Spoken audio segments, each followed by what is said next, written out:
Les messages que vécus ces chansons sont inspirés des événements que j'ai vécu se déroulent au Congo central entre les Congo. Combien de temps ça fera encore vos discordes? Permettez-moi de me présenter, je suis une personne qui appartenant à un groupe de Tini vivant dans les régions équatoriales et méridionales d'Afrique, fier de l'être qui veut réunir le Congo. La haine devient constante dans ma zone, c'est terrible, on veut l'attendre. Certains paralysent leur fief à cause de leur mésentente des Congo. Mes esquisses de tenir un peu le micro pour parler de la haine incessante qui existe entre Mukongo. Les loups se bouffent entre eux, j'en ai marre de vos allusions, j'espère que j'ai raison. Bonsoir chers amis téléspectateurs de la radio télé diocésaine Louisanil RTDN, la chaîne de l'excellence, votre chaîne que vous aimez bien. Parlons-en de ce lundi 3 juin 2019, a comme invité Monsieur Ignace Nzao Pambou, président national du mouvement de conscience citoyenne de l'élite non héritière et analyste politique. C'est avec lui que nous allons échanger. Aujourd'hui, il n'y a pas de débat contradictoire, mais une mise au point sur de l'analyse des enjeux politiques de l'heure. Ignace Nzao Pambou, que vous connaissez très bien, que vous aimez bien aussi. Il fallait voir changer avec nous sur ce plateau sur l'analyse des enjeux politiques de l'heure. Vous savez ce qui se passe au pays actuellement concernant la politique. On a rapatrié la dépouille mortelle après 2 ans de M. Étienne Tshisekedi Wamulumba. Et puis nous avons eu à remarquer des absences des figures de pro de l'opposition. On doit quand même en parler dans cette émission. Nous allons aussi parler de la crise au sein de la MOUCA, cette plateforme électorale, qui a plébiscité M. Martin Fayulu Madidi comme candidat commun de l'opposition. Et nous remarquons qu'il y a une certaine crise dans cette émission, ça fera une de notre actualité. C'est avec Ignace Nzao Pambou que nous allons devoir échanger. Je rappelle qu'Ignace Nzao Pambou est président national du mouvement de conscience citoyenne de l'élite non héritière et analyste politique. Bonsoir, monsieur Ignace Nzao Pambou. Bonsoir, monsieur Jules César. Je crois vous avoir bien présenté, quand même. Très bien, sauf vous avez oublié de dire que monsieur Ignace est combattant des luttes pour la liberté et défenseur de la méritocratie. Voilà. Merci beaucoup d'avoir encore ajouté cette nuance. Peut-être que, chers amis, en tout cas, vous allez vous retrouver au cours de cet échange avec M. Ignace. Vous savez qu'il n'a jamais eu sa langue en poche. Il lui parle de toutes les vérités. Ignace, que vous connaissez très bien, parce que j'avais reçu beaucoup de messages inbox. Non, on ne voit plus Ignace au plateau. Il est ici avec nous ce soir. Il va nous expliquer les enjeux politiques de l'heure. Alors, Ignace, merci d'avoir répondu à notre invitation. Nous commençons par un peu des rapatriements et obsèques de Tshisekedi Wamulumba, Étienne. Ce qui nous a un peu tiqué, nous avons remarqué l'absence de tout la MOUCA. On se pose mille et une questions. Qu'est-ce qui se passe? Qu'est-ce qui s'est passé au fait? Martin Fayulu, Jean-Pierre Bemba, Adolphe Mouzi, Tumbo Sanyamousi, Moïse Katumbi, malgré sa prise de position actuelle au sein de la MOUCA, mais il était absent aux obsèques du fait Étienne Tshisekedi. Je ne sais pas, est-ce que vous en avez quand même une idée? Bon, merci monsieur Jules César. Je profite aussi de l'occasion pour vous dire merci pour cette invitation et profiter aussi de l'occasion pour continuer de dire aux matraciens que mon combat en fait c'est un combat pour la libération véritable de notre pays afin que le Congo central et la ville de Goma puissent particulièrement en bénéficier. Donc je salue chaleureusement la population bomatracienne qui, jusqu'à la preuve du contraire, me porte dans son cœur. Alors, Étienne Tshisekedi, 2 ans, 4 mois après, le corps rapatrié, on a remarqué que la MOUCA était absente. Est-ce que la MOUCA était absente? C'est vrai. Il y a quelques personnalités qui ont été là, qui ont marqué de leur présence à ces obsèques. Mais il ne faut pas dire que Martin Fayulu n'est pas allé, mais Martin Fayulu n'a pas reçu d'invitation. Mais comme il n'a pas reçu d'invitation, il ne pouvait pas aller se présenter, aller comme il voulait. Je sais que... l'invitation. Non, mais justement, c'est ça le problème. Attention, C'est vrai, il s'agit d'un deuil. Normalement, on ne peut pas donner une invitation, mais Martin Fayulu m'a dit, le président véritablement élu de la République démocratique du Congo, il ne peut plus se promener comme il veut. Mais dites-moi, qu'est-ce que vous aurez voulu? Martin Fayulu vient au stade de martyr, aux obsèques de Etienne Tshisekedi, il entre, pas d'invitation, et puis il commence à chercher l'endroit où il devait s'asseoir. Non, c'est une grande personnalité, de la même manière que de Paul Kagame ont été invités, c'est de la même manière que Martin Fayulu devait être notifié que vous êtes les bienvenus au stade de martyr et vous allez vous asseoir dans telle place et non dans une autre. Non pas une grande personnalité comme Martin Fayulu n'est pas Jules César. Les questions sont les vôtres, s'il vous plaît. Les commentaires, je l'ai toujours dit, ils ont vraiment besoin de m'entendre, s'il vous plaît. Donc, Martin Fayulu ne pouvait pas aller au stade de martyr comme tout autre vulgaire et commencer à chercher là où il devait s'asseoir. Donc, c'est un manque de considération et de respect. Mais attendez, mais pourquoi le corps d'Etienne Tshisekedi est resté en Belgique pendant plus de 2 ans, 4 mois?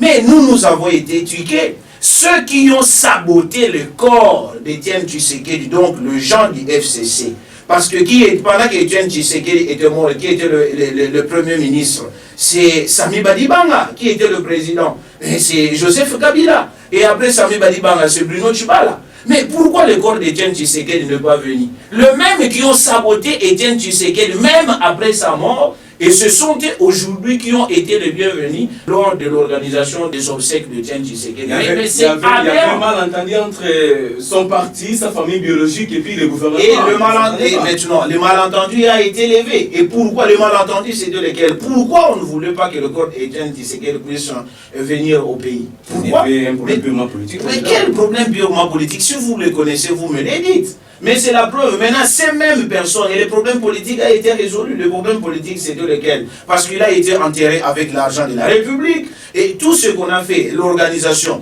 D'ailleurs, nous apprenons des sources crédibles qu'on a dépensé plus de 12 500 000 $, pour l'organisation de ces obsèques.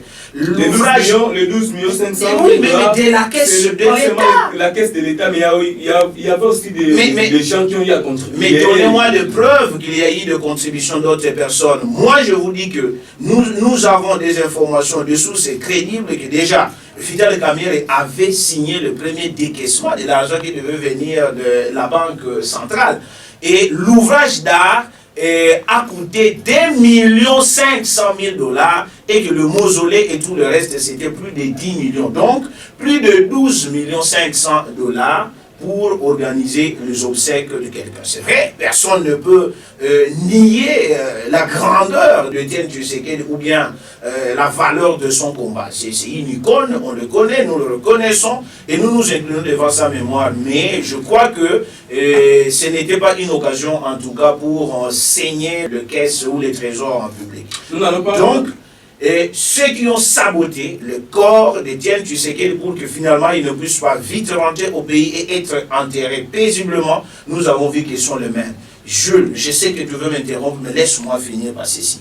Vous pouvez vous rendre compte que pendant que l'Union africaine s'était réunie sous la présidence de Paul Kagame pour demander à la Cour constitutionnelle de surseoir, de surseoir l'arrêt qui a proclamé Félix Tshisekedi, président de la République. Mais tous les gens, nous ne parlons pas de la vertu des urnes, mais je vais révéler un fait. Mais tous ceux qui, auparavant, étaient en train de dire, même sur votre plateau, nous avons vu les idépéciens qui sont venus dire ici que Paul Kagame n'avait pas de leçons à nous donner parce que c'est un dictateur, ainsi de suite. Mais nous avons remarqué, c'est même Paul Kagame, quand il est arrivé hier au stade de martyr pour s'incliner devant le corps d'Etienne Tshisekedi, les mêmes idépéciens ont commencé à chanter pour Paul Kagame. Yewana Kagame, Ayena Moto, Yewana. Ah bon? Donc quand tu le viens, quelle ambiance fidèle, c'est pas normal. Quand George Bush était parti en Irak, moi je vous assure qu'il avait reçu quelques coups de chaussures d'un journaliste pour dire que nous ne sommes pas d'accord avec vous. Ça devait être une occasion peut-être pour huer sur Paul Kagame pour lui dire que tu es un des responsables de tous les massacres qui sont en train d'être perpétrés à l'est de notre pays. Donc tu t'attendais à ça? Mais je m'attendais à ça, mais quand ceux qui disaient que Paul Kagame n'avait pas de leçons à nous donner, ils ont été les premiers pour auréoler en fait Paul Kagame. C'est une insulte. Alors un monsieur comme Martin Fayulu qui a du respect. Dans un DDD, qu'on puisse commencer à insulter une autorité qui vient se présenter par une invitation officielle. Alors, quelles leçons tu fais donner aux DPCM selon vous? Mon frère, l'occasion a toujours fait les larmes. Donc pour moi, c'était une occasion pour hier sur lui, pour le faire voir que monsieur, nous ne sommes pas d'accord avec ce que les Rwandais sont en train de faire. Alors, à l'est de notre pays. Alors comment vous pouvez comprendre que Paul Kagame est là et tous les FCC qui avaient saboté le corps d'Étienne Tshisekedi présent et les fils idéologiques d'Étienne Tshisekedi, Martin Fayulu, puissent venir là-bas, ça ne pouvait pas marcher. Donc pour nous, c'est vraiment craché sur la mémoire du Sphinx de l'imité, le président Étienne Tshisekedi. Donc voilà les raisons pour lesquelles le président véritablement élu, Martin Fayulu Madidi, n'est pas parti au stade de martyr. Donc alors, on n'a pas été invité. Je ne sais pas, Moïse Katumbi récemment fait des déclarations qu'il est prêt pour le dialogue avec le président Félix Tshisekedi, mais malheureusement au deuil, il n'a pas été présent. Mais justement, d'ailleurs, nous apprenons que M. François Béa, le conseiller spécial du chef de l'État en matière de sécurité, je pèse bien mes mots, aurait dit, je reprends les textes qui a été publié par le journal Info 2, il aurait dit, Monsieur Moïse Katumbi, j'ai été chargé de vous dire que votre présence est tout sauf souhaitée aux obsèques d'Étienne Tshisekedi. Notre allié est Joseph Kabila et nous ne voudrions pas qu'il puisse être à l'aise, monsieur, reste loin. Mais nous vous avons toujours dit, et c'est pourquoi nous, au niveau de l'avocat, nous sommes... Il ne puisse pas être à l'aise, mais c'est clair, mais selon eux, donc, selon l'esprit de ces messages, la présence de Moïse Katumbi générait leur partenaire ou bien leur allié, monsieur Joseph Kabila. Mais c'est très grave. C'est ce que nous sommes en train de dire à Moïse Katumbi. Il doit vite revenir à la raison. C'est pourquoi nous mais attendez, il n'y a pas de crise au sein de l'Amouka. Je parle de Moïse Katumbi. C'est pourquoi les gens pensent que nous sommes en train de nous acharner contre Moïse Katumbi. Non. Mais nous sommes en train de dire à Moïse Katumbi de revenir à la raison. En fait, Moïse Katumbi, moi je pense qu'il ne doit pas nous donner l'impression que c'est un habitué de faux pénalité pour parler de la métaphore du football. Moïse Katumbi, au moment où peut-être nous ne le savons pas, il savait qu'en 2006, il s'agissait d'un faux pénalité. Mais il n'avait pas dénoncé parce que ses intérêts étaient garantis en 2006 avec Joseph Kabila. En 2011, un autre faux pénalité, lui, il avait accepté parce que ses intérêts à lui étaient garantis. Et le même Moïse Katumbi qui nous dit qu'il ne peut pas accepter un troisième faux pénalité, il va encore être le premier pour nous dire que, écoutez, moi je suis rentré pour faire l'opposition républicaine, je ne sais pas si ça existe dans quel pays. Et moi, l'unique opposition républicaine que je connais, c'est celle qui a été menée par M. Ken Wadonu. Mais l'opposition républicaine signifie quoi? Si vous nous nommez, nous venons, mais en fait, nous ne signons pas la charte de la coalition qui est au pouvoir. C'est pourquoi vous avez vu M. Ken Wadonu n'avait pas signé la charte de la majorité présidentielle. Mais il a participé aux institutions de la République. Alors, donc ça signifie, je suis opposant républicain. S'il faut manger avec ceux qui sont au pouvoir, nous allons. Et puis après, c'est le silence radio, on ne dit rien. Et Moïse Katumbi, lui, vient nous dire que non, nous devons continuer de soutenir les actions du troisième faux pénalité. Non, c'est une contradiction. Donc, du troisième faux pénalité, oui. Le troisième faux pénalité sur lequel nous avons un président qui n'a pas été véritablement élu, mais qui l'est devenu par la volonté de M. Joseph Kabila, qui a nommé la Cour constitutionnelle. Joseph Kabila, je suis analyste politique, ça n'engage que moi et je sais de quoi je parle. Monsieur Joseph Kabila qui a nommé la Cour constitutionnelle, M. Joseph Kabila qui a nommé la CENI, M. Joseph Kabila qui a nommé les députés nationaux et provinciaux en complicité avec M. Nanga. Vous êtes en train de dire que Joseph Kabila qui a nommé... Mais on l'a démontré, il y a même un juge, il y a même même un juge de la Cour constitutionnelle, je suis aussi un scientifique, je suis un chercheur. J'ai les textes avec moi d'un juge de la Cour constitutionnelle qui avait déclaré, argument à l'appui, que tous les 3 moyens présentés par Martin Fayulu au niveau de la Cour constitutionnelle étaient fondés. Mais on n'a pas pris ça. C'est pourquoi nous demandons. Tout à fait. C'est vous qui allez me ramener là. Mais moi, il n'était pas capable de présenter des preuves. Mais moi, je me demande, je vous donne un seul fait. Non. Ne revenons pas sur des choses. Je ne veux pas que nous puissions aborder des questions. D'accord, alors laissez-moi terminer sur Moïse Katumbi. Laissez-moi. Parlons de Moïse Katumbi. D'accord, donc vous avez aussi fait des déclarations de Bomatracien. Mais c'est pas réservé à regardez, je me répète, cher Bomatracien, surtout ceux qui passent à la télévision pour raconter n'importe quoi. Ne pensez pas qu'il suffit de passer à la télévision, venir raconter n'importe quoi. La population n'est pas dupe. Pendant que vous passez à la télévision, ici vous parlez, ne vous inquiétez pas. Ceux qui sont à la maison sont en train d'analyser nos propos. Et ils savent découvrir si le monsieur est en train de déconner ou le monsieur est effectivement en train de parler conformément aux exigences de la logique. Moi, je ne dis pas que Moïse Katumbi n'a pas le droit de venir à Boma. Je ne l'ai jamais dit. Je me répète pour ceux qui comprennent en retard. Moïse Katumbi a le droit de venir à Boma quand tu le veux parce que nous sommes encore en République démocratique du Congo. Il a le droit de venir, même s'il veut venir organiser ou bien construire une maison ici pour qu'il puisse commencer à rester à Boma, il peut venir.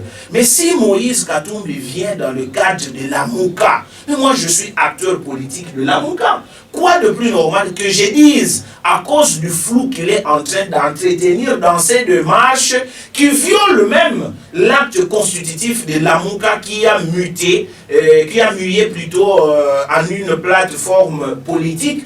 Alors j'ai dit à tous les combattants des luttes pour la liberté de ne pas l'accueillir. Mais ne pas l'accueillir ne veut pas dire qu'il n'a pas le droit de venir dormir dans n'importe quel hôtel qu'il veut à Boma. Ou bien s'il a un parti politique et que ce parti politique-là a de militants qui viennent.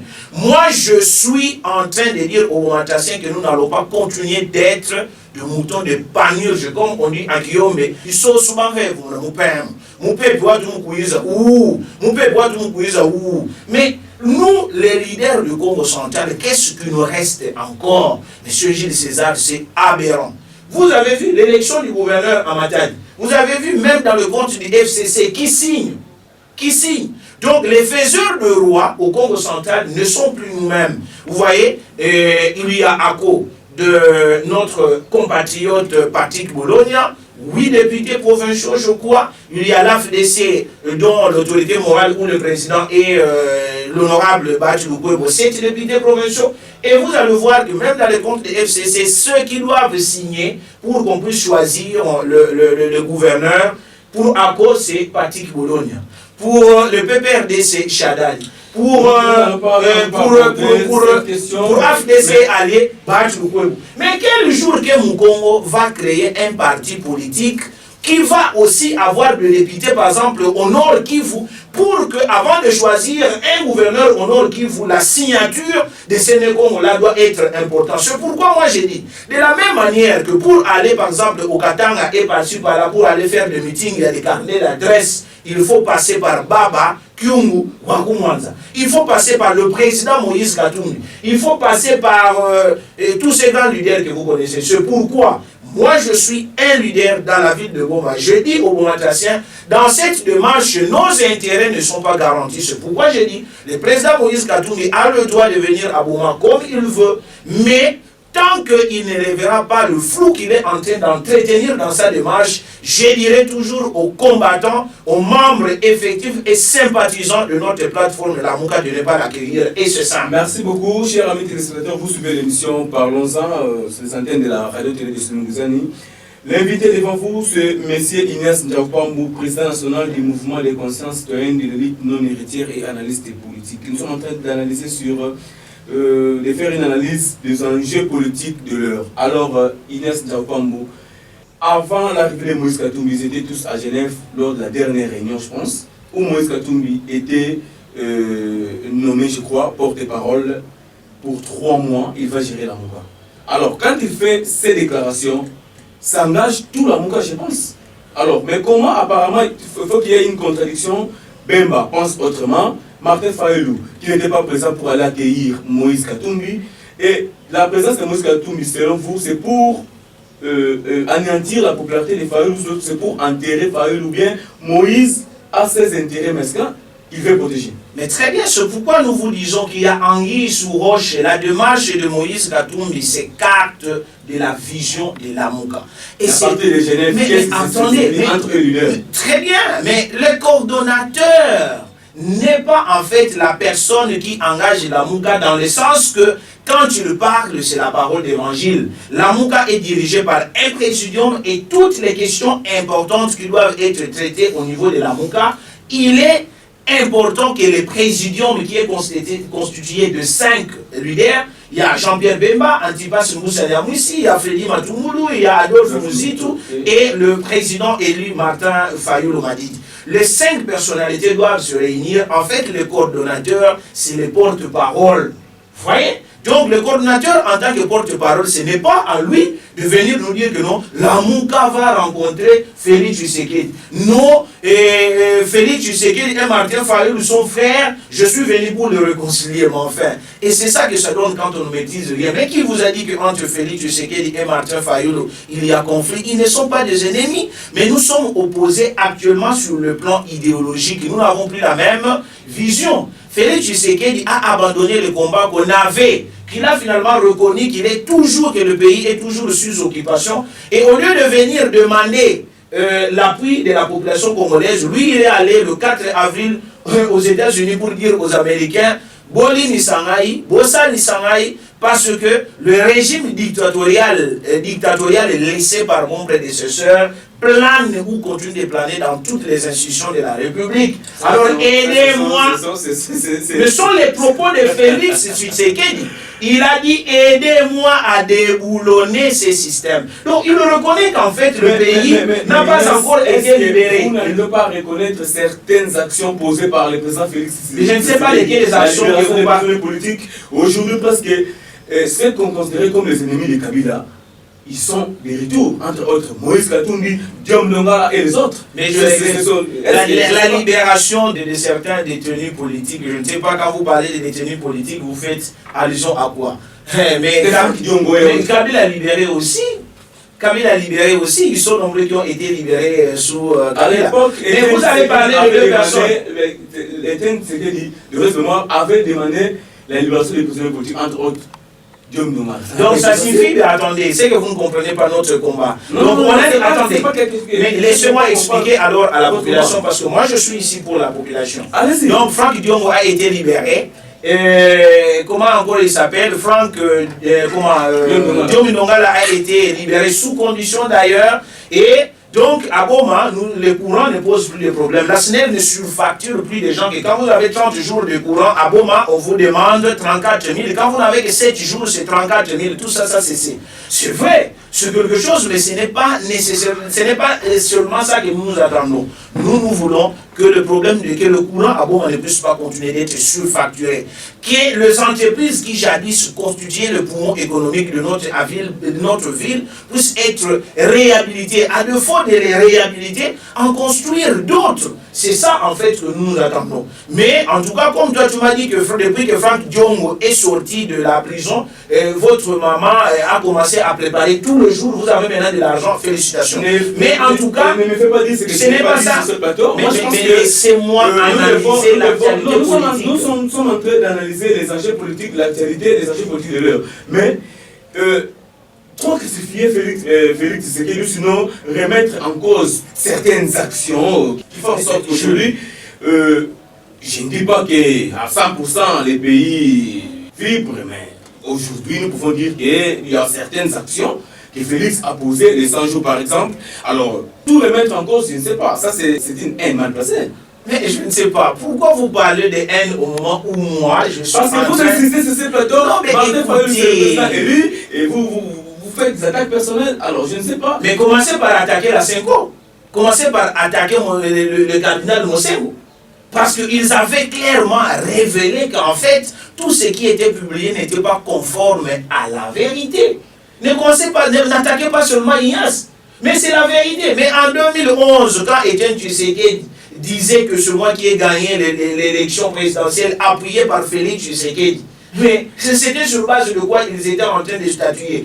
Mais c'était sur base de ce que la Senko avait présenté comme résultat. Mais nous, aujourd'hui, nous étions partis à la Cour constitutionnelle. Vous voulez toujours que nous puissions y revenir. Alors, laissez-moi terminer. Nous puissions y revenir très bien. Alors, laissez-moi dire que le premier à se plaindre qu'il est ceinturé par un système dictatorial qui n'est pas encore allé, qui n'a pas encore été déstabilisé, ce n'est pas M. Ignace, mais c'est M.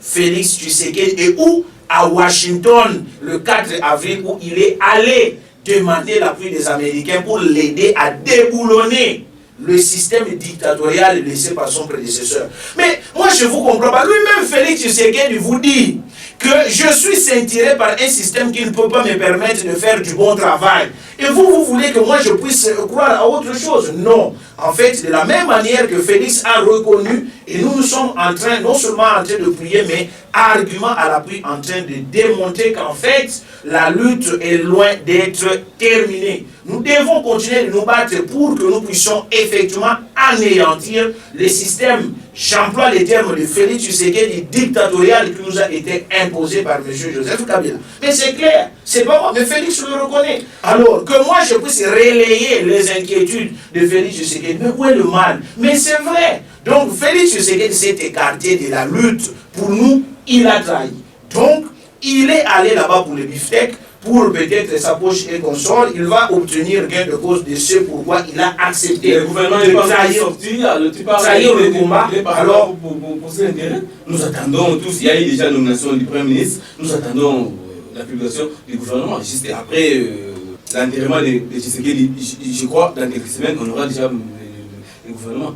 Alors, comment déjà vous voulez juger les bilan de Félix? Selon vous, non, il est parti là-bas pour ses intérêts. Non. Jules César, ton émission est très suivie par les beaux matassiens. Une fois de plus, chers beaux matassiens, ne trahissons pas le combat.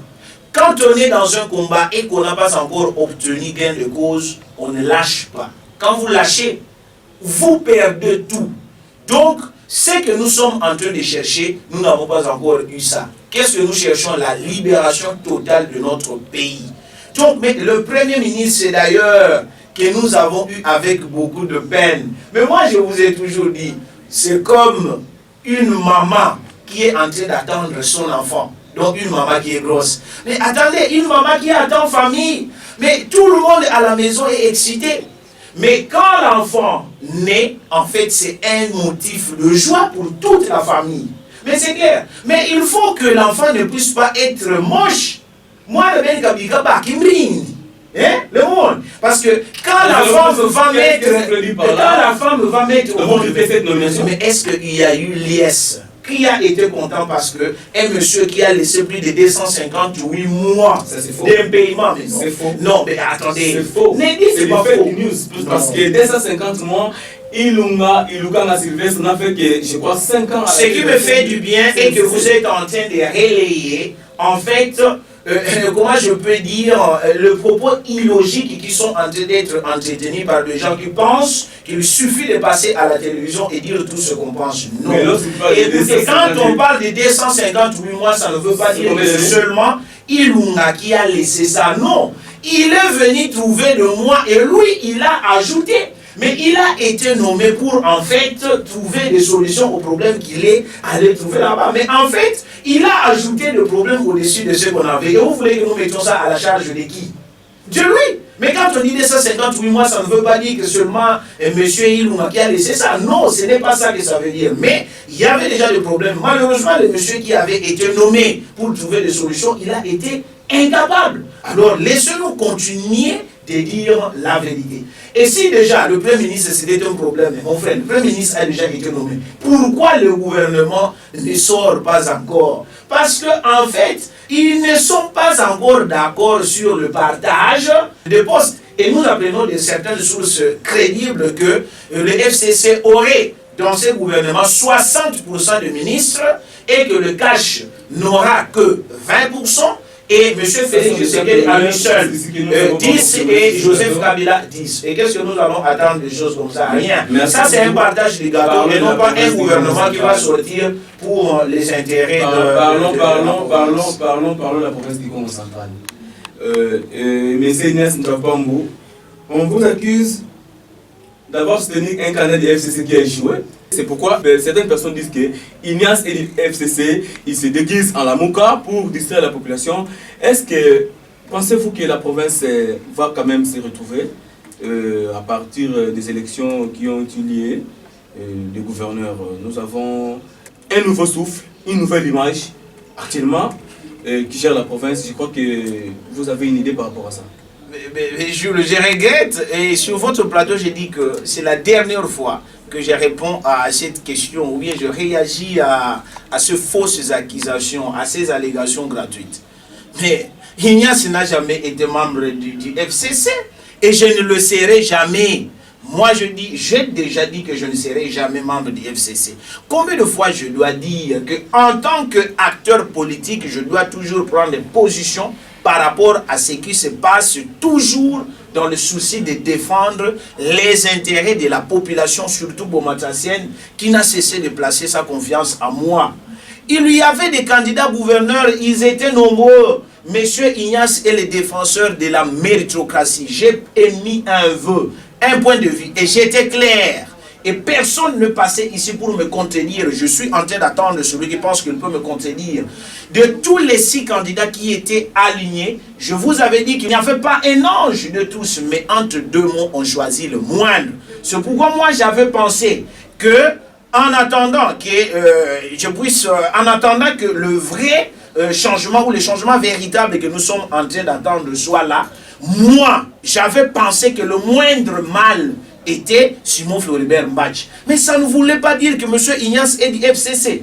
Il ne faut pas suivre le propos illogique de gens qui parlent simplement par besoin de parler ou bien parce qu'ils en ont envie. Non. Alors, mais un nouveau souffle, parce qu'il y a aussi la rétrocession qui hier pose problème au CTD, entité territoriale décentralisée. Il n'y a pas de nouveau souffle. Moi, je l'ai toujours dit. Notre province n'a pas encore un gouverneur qui peut effectivement répondre efficacement par rapport aux attentes de la population. Mais vous avez vu M. Atou Matoubouana qui était en train de se promener à travers toute la province sans objectif précis. Mais il a été à Bouma. Ici, vous avez assisté à ce qu'il avait dit ici. Il est venu ici pourquoi?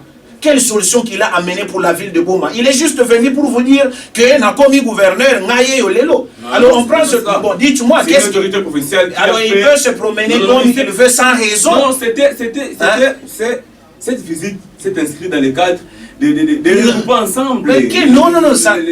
Non, il ne faut pas... Attendez. Alors pour terminer, ne faut pas brûler l'argent de la République inutilement. Quand on parle de l'itinérance, il ne faut pas seulement aller à Tchela, à Lukula pour qu'on puisse te voir que toi tu as été élu. Et commencer à distribuer de l'argent sans même dire aux gens cet argent que je suis en train de distribuer, c'est pour quelle raison? Alors on vient à Bouma, on donne quelques millions de francs congolais, on va à Tchela, on donne quelques millions de francs congolais, on va à Lukula, on donne quelques millions, mais sans jamais dire que ces millions que je suis en train de donner, c'est pour résoudre tel ou tel autre problème. Et déjà à Tchela, il y a des problèmes par rapport à cet argent qu'on est en train de jeter. Moi, je trouve cet acte irresponsable. Il y a l'honorable Koumbi, je crois il s'appelle le chef coutumier qui a été coopté, qui dit que cet argent n'a pas été donné par M. Atou, mais c'est moi qui ai donné cet argent pour que nous puissions recevoir le gouverneur. L'administrateur des territoires dit non, monsieur, et ils sont en train de se brouiller par rapport à ça. C'est pourquoi je dis, vous avez raison, mais en tout cas, moi, si à sa place, qu'est-ce que j'allais faire? C'est vrai, l'argent, c'est l'argent de la province, il ne faut pas le brûler comme ça. Alors, qu'est-ce qu'il faut faire? Il faut de projets. Quel problème qu'il y a à Bouma qui nécessite l'argent? Alors, vous venez, vous envoyez des experts, on étudie les problèmes et prenez l'argent, investissez dans ces secteurs et non pas commencer à se promener avec des paquets d'argent qu'on distribue par-ci par-là. Dans quel pays d'Europe vous avez déjà vu? Alors, la rétrocession. Oui, nous avons appris. Mais avant d'aller à Kin, je viens d'être à Kin pour 2 soins, je ne voulais pas le dire, j'étais un peu malade. Mais avant d'aller à Guinée, j'étais passé sur vos antennes, j'étais avec un ami. J'ai dit que les autorités urbaines, que ce soit au niveau de commune ou à la mairie, nous avaient dit que la rétrocession est de nouveau plutôt effective. Je vous avais dit, moi je suis aussi un investigateur, je vous avais dit que de sources crédibles, nous sommes en train d'apprendre que cet argent va servir pour qu'on puisse repeindre la mairie et les différentes communes. Je leur avais dit, la mairie n'avait pas été crasseuse. C'est bien, repeindre la mairie n'est pas une mauvaise chose. Mais est-ce que c'est ça la priorité pour la ville de Goma? Non, mais la mairie n'était pas crasseuse. On pouvait, la peinture sur la mairie pouvait attendre et prendre cet argent, aller donner de l'eau à ceux qui n'en ont pas. Acheter des cabines peut-être pour renforcer le courant dans tel ou tel autre coin et de la mairie. Mais dites-moi, comme la mairie a été repeinte, qu'est-ce que votre maman a ajouté dans sa marmite où elle vous prépare tout le jour, ou bien ma femme ou les autres? Rien du tout. Mais est-ce que c'est mauvais? Non, mais ce n'était pas une priorité. Alors par moment, je me demande si ces autorités connaissent quand même réellement les priorités et qui dérangent la population. Moi, je pense que non. Mais aller à Terre Rouge, aller dans tous les quartiers où il y a un problème d'eau, où les gens se réveillent très tôt le matin pour parcourir des kilomètres et abonnements pour aller chercher de l'eau, acheter des tuyaux, mettez-leur de bonnes fontaines pour qu'ils puissent avoir accès à l'eau potable. Repeindre la mairie, oui, c'est une bonne chose, mais en tout cas, cette peinture-là ne figurait pas sur la liste des priorités. Alors, je ne voudrais pas que ces autorités donnent l'impression aux gens que, en fait, quand l'argent est là, on fait toujours semblant de faire un petit quelque chose pour savoir justifier que oui, nous avons dépensé. Mais dans l'entretemps, la plus grande partie de cet argent, on ne sait même pas il va où. C'est pourquoi cet argent, ce n'est pas pour Madame le maire, ce n'est pas pour les bourgmestres, mais c'est l'argent du peuple congolais. Merci. Nous avons intérêt, il faut qu'ils puissent venir justifier que voici l'argent que nous avons reçu, voilà ce que nous avons fait avec. C'est de notre droit parce que cet argent est à nous. S'ils sont des autorités, c'est pour nous qu'ils sont des autorités et non pas pour qu'ils puissent commencer à faire des choses même contre nature ou bien contre les aspirations et les intérêts de la population. Merci beaucoup, chers amis téléspectateurs. Il y a sur ce plateau, avec lui, nous discutons des enjeux politiques de l'heure et une analyse que nous sommes en train de faire par rapport à notre thématique de ce soir. Alors, Ignace, on apprend qu'à Boma, certains élus promettent de mettre leur salaire à la disposition de la population. Alors, je ne sais pas, vous étiez candidat au mois de décembre 2018 aux élections. Est-ce que si vous étiez élu à Boma, par exemple, vous en tant que député, c'est préférable de prendre votre salaire et puis de mettre à la disposition de la population? Non, mais mon cher Jules, c'est de l'amateurisme. Non, nous avons une population qui est pauvre. Attendez, mais vous avez raison, attendez. C'est ça le plus grand problème. C'est de l'amateurisme pur. Nul ne peut vivre des dons. On ne peut pas vivre des dons. Aujourd'hui, nous n'avons pas besoin des gens qui vont continuellement nous apporter du poisson à manger. Nous avons besoin des gens aujourd'hui qui doivent nous apprendre comment il faut pêcher pour que chaque jour que j'aurai besoin du poisson, que moi-même je puisse aller à la rivière pêcher pour que demain je ne puisse pas continuellement chercher ces gens. On ne peut pas vivre de dons. La ville de Boma n'a pas besoin du salaire de quelqu'un pour qu'il puisse se développer. Si aujourd'hui nous allons vivre des salaires d'un individu, mais attendez, mais demain quand cette personne-là ne sera plus là, ça signifie que c'est toujours la misère. Non, nous n'avons pas besoin de vivre du salaire de quelqu'un, mais nous avons besoin des élus qui vont réellement se battre pour que nous puissions avoir des institutions fortes. Nous avons besoin qu'on puisse venir nous créer des entreprises à Boma pour que les gens puissent travailler. Nous avons besoin de gens qui vont effectivement barrer la route pour que le pont ennemi du Congo central qui veut être construit entre Kinshasa et Brazzaville ne puisse pas être construit. Nous n'avons pas besoin de gens qui vont nous faire vivre de leur poche et le jour qu'ils ne seront plus là, la misère va continuer. Non, nous avons besoin des institutions fortes qui vont faire en sorte que Madame le maire, par exemple, elle est là, qu'elle soit là ou pas, le peuple, la population bomatassienne sera toujours dans la joie et bénéficiera toujours de son travail. Et quand on travaille, on a son salaire. Mais nous n'avons pas en tout cas besoin de gens qui vont venir travailler pour qu'ils puissent commencer à nous distribuer leur salaire. Et nous sommes combien à Boma? Vous allez distribuer ces salaires, vous allez commencer à donner combien? Même s'il y a des actions qu'on doit faire par rapport à ça, c'est de l'amateurisme.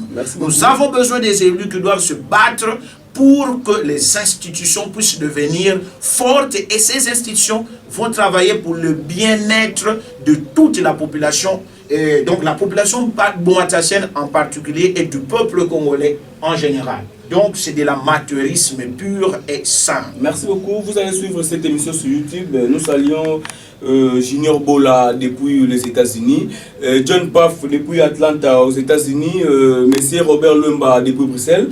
Ignace, parlons maintenant du NH parce que nous sommes en train de citer. La vision du NH, est-ce que NH existe toujours au niveau de Boma? Parce qu'apparemment ça ne marche plus, on n'en parle plus.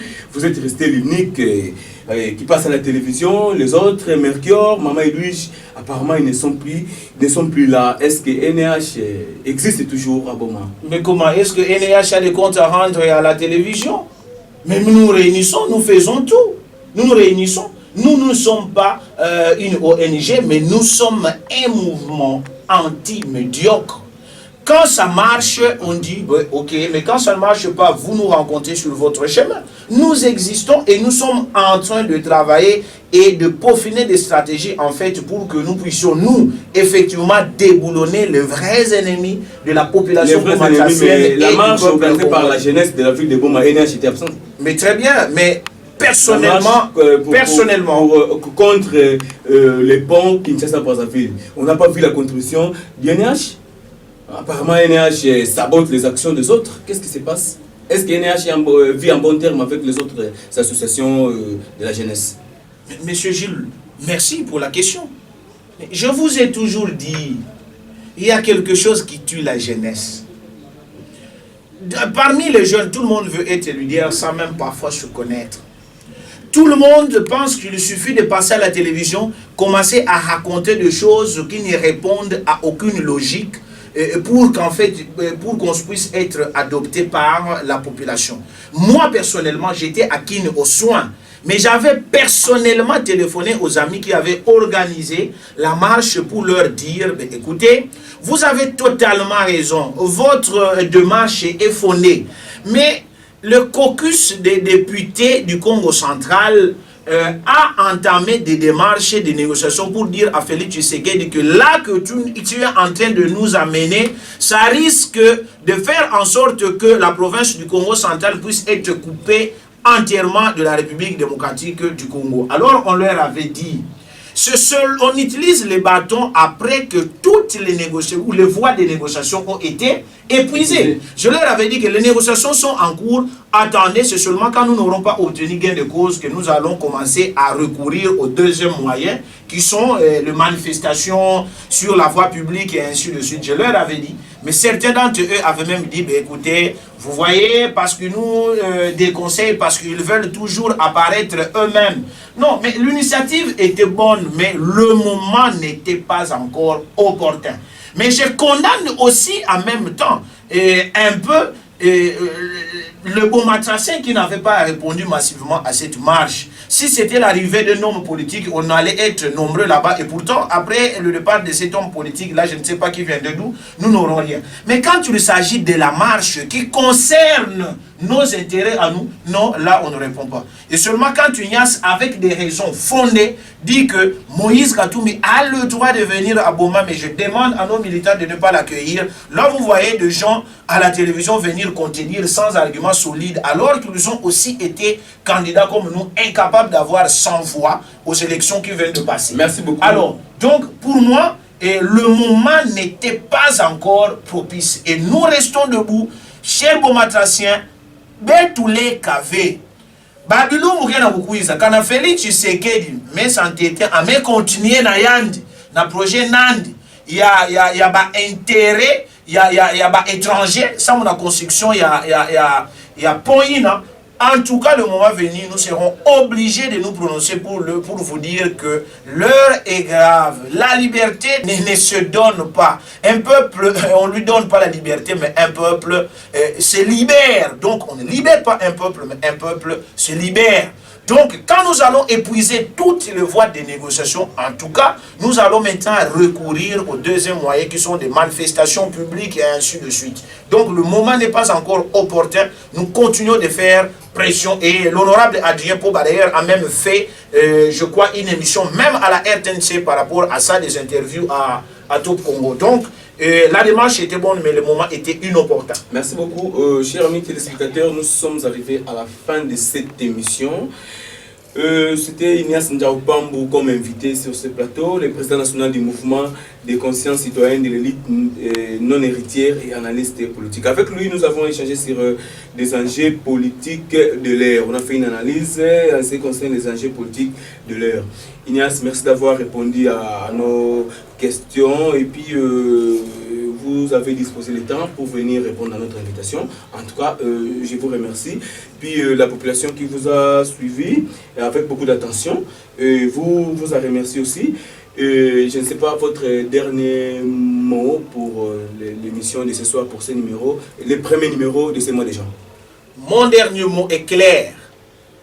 Banaboma, biga mutu bana Kikongo, sambe sola bien bana Banaboma, mais tout va bien. Changement yina, betu vanaka vingila, yakuma TTV. Félix Tshisekedi finalement à me reconnaître que le régime de Joseph Kabila pouvait la TTV. Est-ce que Betouke Vanda suit? Betouke Vanda suivre. Betouke continuer combat, toujours Betouke obtenir gain de cause. Yina betu voter que, andi échoué que ve, mais andi bakaka. Président Martin Fayulu. Moutunio so andi vanda na lamuka, andi vanda wapi, yina kikuza tubila betu. Que betu bika continuer pour soutenir président Martin Fayulu anikebi maneti traître. Donc betuke yambanive et betuke wololandi anikuiza na betuve. Betuke bika na très attaché na combat yina betuke na kumene na président Martin Fayulu Madidi. D'ailleurs, je venais d'écrire un livre, je vous avais déjà annoncé, nous en parlerons aux prochaines émissions. Le titre est on attendait un changement radical, mais une coalition nous est arrivée. 278 pages par le professeur Telomono Mathieu et les postfacés par l'honorable Albert Fabrice Puela. Mais la sortie officielle se pour très bientôt et nous aurons encore d'autres occasions pour discuter. Betu Vwanda ya kutele mabake na kufloué betu changement Vwanda na ouvé. Le régime de Joseph Kabila continue de planer dans toutes les institutions de la République. Donc betu le mavé ça mou betu obtenir TTV gain de cause ya combat na betu. Moutouvou na benouvé. Merci beaucoup Ignace Ndiaoupambou. Vous avez suivi ce mot de la fin. Chers amis téléspectateurs, nous sommes arrivés à la fin de cette émission, mais permettez-moi quand même de remercier toute l'équipe qui a travaillé avec moi ce soir. Nous saluons les savoir-faire de Arnold Mbumba, notre réalisateur, et puis nous saluons toute l'équipe technique de la RTDN, la direction des programmes qui est assurée par M. Guélor Longo. Et puis nous disons merci au capitaine Raoul, depuis l'auditorat militaire de Boma. Nous disons merci aussi aux autorités de la ville, partout où vous êtes et vous nous suivez. Merci de nous faire confiance. Suivez cette émission sur YouTube. Tapez Parlons-en RTDN. Vous aurez toutes les anciennes émissions. Et puis cette émission va passer en direct sur YouTube. Nous saluons depuis Bruxelles Abraham Yengo d'Acosta qui nous suit aussi parfois sur YouTube, qui nous encourage, qui nous écrit souvent. Merci Ignace, je vous remercie pour avoir répondu à cette invitation. À nous revoir au prochain numéro. Bye bye. C'est moi qui vous remercie, monsieur Jules. Merci beaucoup. Merci beaucoup. Combien de temps ça fera encore vos discords? Permettez-moi de me présenter. Je suis une personne qui appartenant à un groupe de Tini vivant dans les régions équatoriales et méridionales d'Afrique, fier de l'être qui veut réunir le Congo. La haine devient constante dans ma zone, c'est terrible. On veut l'attendre. Certains paralysent leur fief à cause de leur mésentente des Congo. Mes esquisses de tenir un peu le micro pour parler de la haine incessante qui existe entre Mukongo. Les loups se bouffent entre eux. J'en ai marre de vos allusions. J'espère que j'ai raison. Tout le monde en parle. On voit clair à vos jets, à vos aversions. Vous avez assassiné la cohésion et vous l'avez fait remplacer par la collusion.